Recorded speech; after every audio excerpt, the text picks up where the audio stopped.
কিন্তু আছে খালি সুখ। এত ভালোবাসতেন মা আয়েশাকে। মা আয়েশা গ্লাসের যেই জায়গা দিয়ে পানি খেতেন, বিশ্বনবী ওই জায়গায় মুখ লাগিয়ে পানি খেত।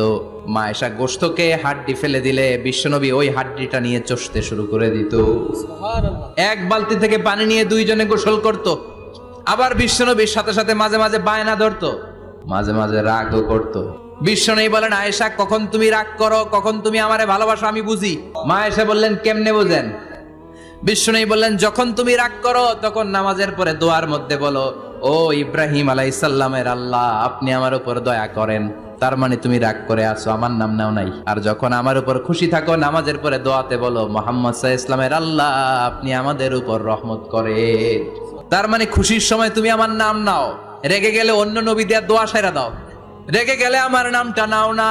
মা আয়েশা বলে, নবী গো, আমি তো শুধু নামটাই মুখ দিয়ে নেই না, কিন্তু কলিজা থেকে তো আপনারে বাদ দিতে পারি না।